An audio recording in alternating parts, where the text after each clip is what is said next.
Uma vida em compasso de espera e uma família destroçada por um erro burocrático. Uma falha no sistema de cadastramento da Justiça mantém ativo o mandado de prisão de um jovem que nada deve à sociedade. Essa é a história de Vitor Lopes.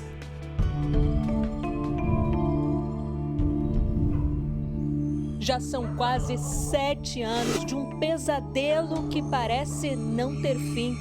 Desde 2018, todos os dias, Vitor Lopes Centeno, de 25 anos, acorda com o nome na lista de foragidos, ainda que ele não tenha nenhuma dívida com a justiça.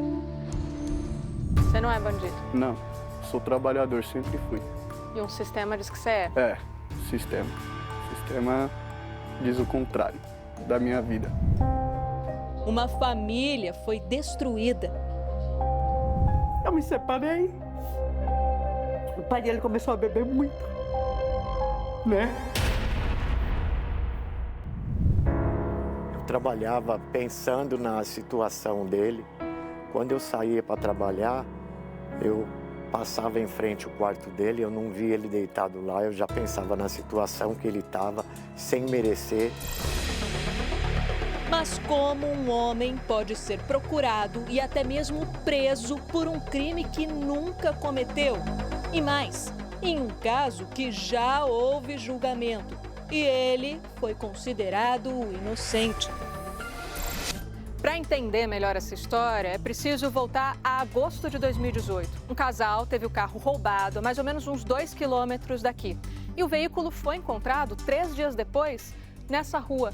Era aqui também que o Vitor estava conversando com amigos quando a polícia chegou.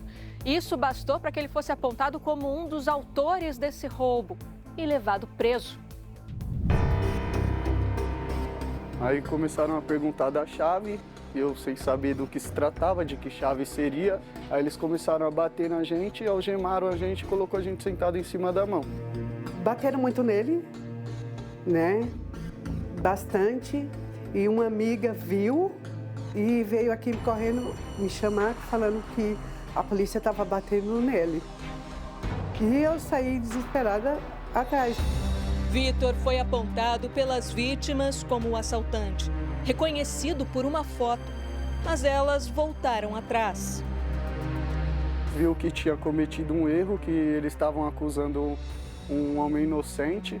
Aí voltaram atrás, mas mesmo assim eu não fui solto, né? Eu fiquei preso. Um vídeo ajudou a comprovar a inocência dele. Nas imagens, o carro roubado passa pela rua no momento em que Vitor caminhava ao lado de um colega. Eu acho que eles estavam fugindo já da polícia. Aí eles abandonaram o carro lá e a polícia passou pela gente. As evidências da inocência não impediram que o rapaz ficasse mais de 3 meses preso. Não desejo para ninguém, lá dentro é horrível. É opressão, te xingam, te fazem das piores coisas com você. Todo final de semana a gente ia e dormia no carro e comprava as coisas que tem que levar. Todo final de semana, todos. Em novembro de 2018, o caso foi a julgamento. A juíza responsável pelo processo decidiu absolver Vitor por falta de provas. E ele foi solto no dia seguinte. Mas esse não seria o fim do pesadelo. Depois da prisão em 2018, ele ainda foi detido outras 10 vezes. Amigos e vizinhos registraram algumas das prisões. Em casa, em frente ao trabalho e na frente do filho de Vitor, de apenas 5 anos. Tento passar para ele que foi um acontecido, né? Que foi uma injustiça que aconteceu, mas que ele não precisa ter medo, que ele pode ficar tranquilo, que é só um mal-entendido. As prisões acontecem porque, apesar da sentença de absolvição e do alvará de soltura, o mandado de prisão contra Vitor permanece ativo, como mostra a pesquisa feita no Banco Nacional de Medidas Penais e Prisões. O nome dele ainda está na lista de procurados no portal do Conselho Nacional de Justiça.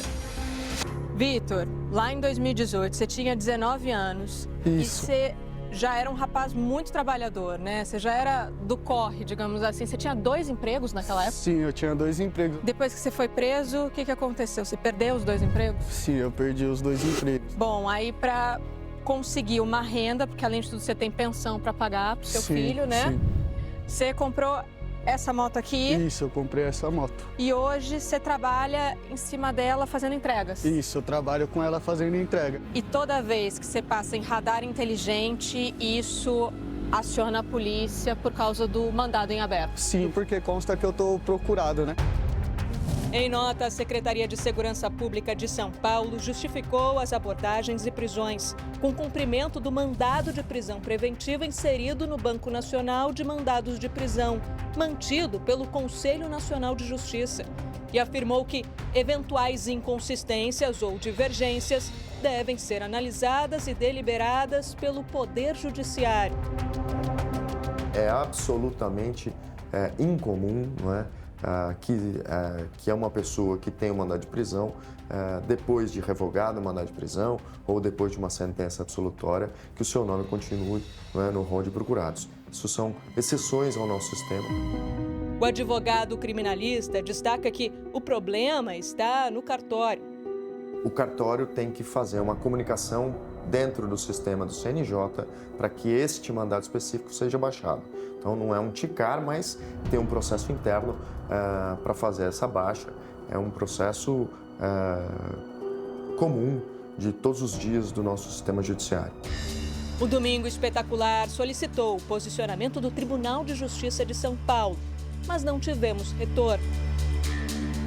Depois da 7ª prisão, a advogada de Vitor entrou com um pedido ao juiz da 21ª Vara Criminal do Foro Central da Barra Funda, na capital, solicitando a imediata expedição de ofício determinando a baixa definitiva do mandado de prisão e a comunicação urgente aos órgãos públicos competentes para a atualização cadastral e eliminação de qualquer registro de procurado.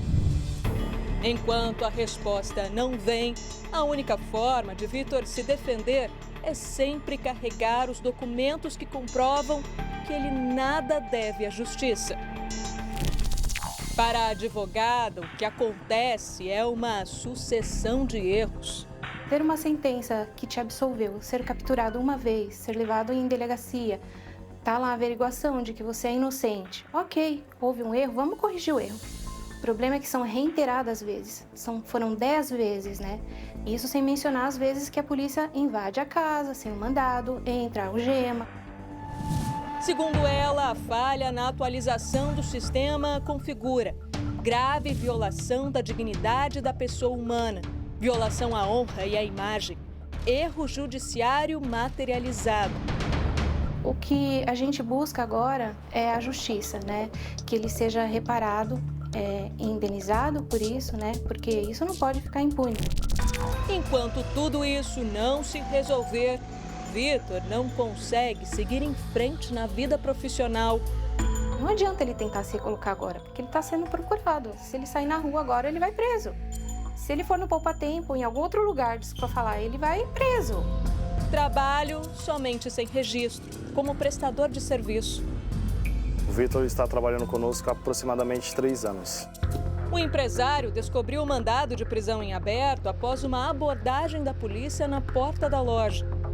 Aí fez todo o procedimento com ele, levou ele para a delegacia, em torno aí de aproximadamente 6, 7 horas de chá de canseira deram nele, né? Quando foi liberado, Vitor explicou o que estava acontecendo e pediu para continuar trabalhando na empresa. Falei, cara, não tenho o que questionar, você é um excelente profissional, não nos dá trabalho, né? Então isso é o mais importante e eu falei para ele, podemos continuar, sem problema algum. Apesar de uma vida em constante sobressalto, ele continua cumprindo seus compromissos um dia de cada vez. Para a família, nada pode trazer de volta a paz perdida por um erro burocrático. De lá para cá, eu só passo em psicólogo, eu não posso ver polícia na minha frente. Um dia eu estava no trem, um policial entrou e eu saí. Me deu uma crise igual estou tendo agora. Vitor espera apenas uma coisa: Justiça, né? Porque mesmo assim os danos já não vão ser reparados. Quem é Vitor Centeno?